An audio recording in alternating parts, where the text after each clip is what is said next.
philosophy of free and open access believes that copyright is a limitation upon that. Indeed, if you go to one of the anti-copyright sites, it says, if creativity is the field, copyright is the fence, suggesting that somehow copyright comes in the way of creativity. Now, I approach it from a broader perspective, that the copyright was designed to encourage creativity. Most people would not create work. Certainly you wouldn't spend $100 million making a movie or $100,000 making a record if you didn't think you could make money from it. So that the perspective I try to argue is the broader perspective of what the purpose of copyright is, to encourage the work in the first place. Once you've encouraged it and it exists, of course, the irony is the person who has the copyright does have the power to prevent other people from using that copyright in certain ways. What is your position with respect to the Eldred case? I mean, correct me if I'm wrong, but I believe that you are considering writing an amicus brief to the Supreme Court, yes, coming out on the Ashcroft side. That is supporting the constitutionality of Congress in what it did. I must admit, I had no opinion one way or the other as to whether copyright should be extended by another 20 years. Indeed, I was rather surprised that it was, because it had only been extended to life plus 50 in 1976 in order to join the Berne Union, in order to match the international standards in 1976.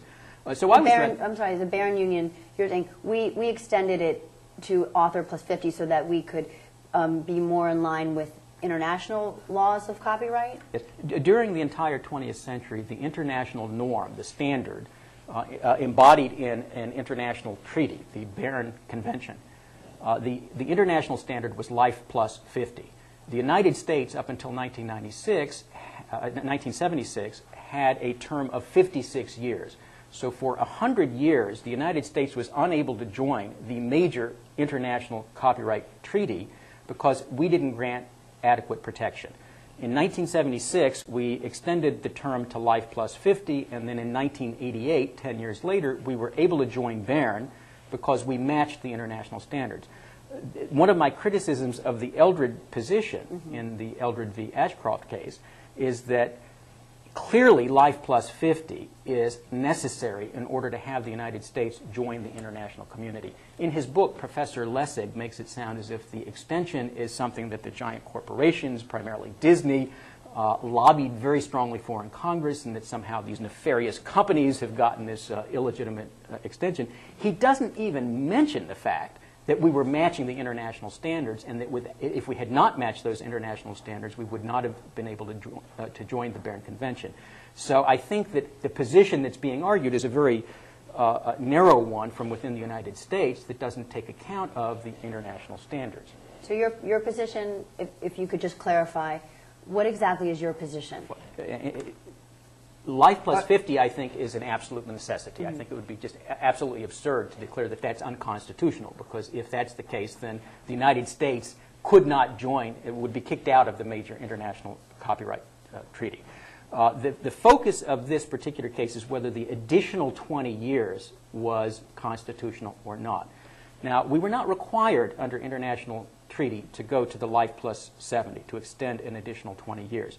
However, in recent years, the European Union has extended the term, and all of the European Union countries, which is, I don't know, 15, I don't know the number, but a large number of countries in Europe, and they only extend to foreign authors if the countries where those foreign authors live pass reciprocal legislation. So that in the European Union, they now recognize life plus 70.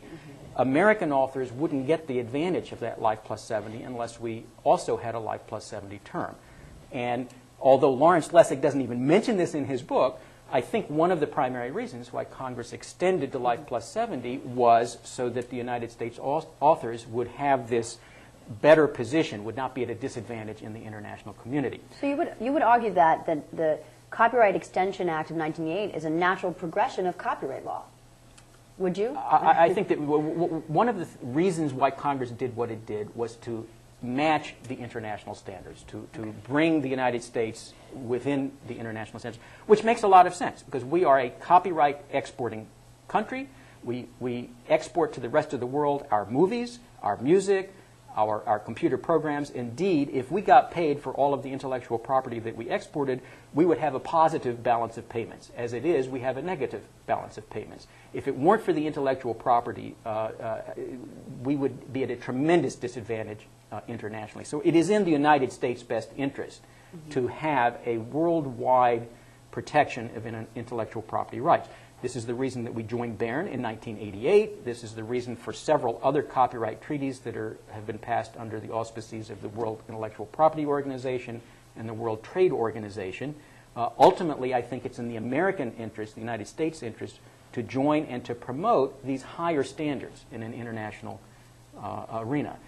I think that it would be a big mistake to say that Congress cannot constitutionally extend the term, weighing the international implications. So although I have no personal feeling whether life plus 50, life plus 70 is necessary, I'm not the one who makes the decision. Under the Constitution of the United States, it's Congress that makes that decision.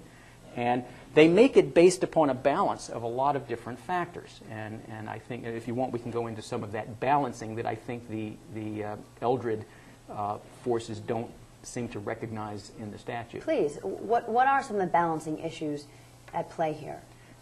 Basically, this public domain philosophy argues that the public doesn't get the benefit of copyrighted works until the works go into the public domain. But that's not the case, is it? That's not the case that I argue. There are a lot of ways in which, under the Constitution, the progress of science and the useful arts is achieved even while the work is in copyright. The major reason for granting exclusive rights is to get people to create the works in the first place.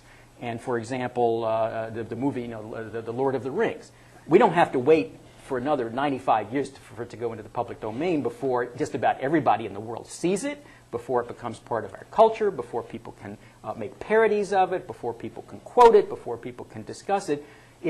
I think the contribution to society takes place when the work is created.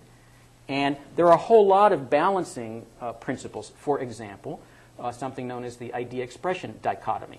The idea of a work is not protected by copyright, only its expression. So that once an idea has been discussed, has been presented, other people may incorporate that idea, discuss that idea.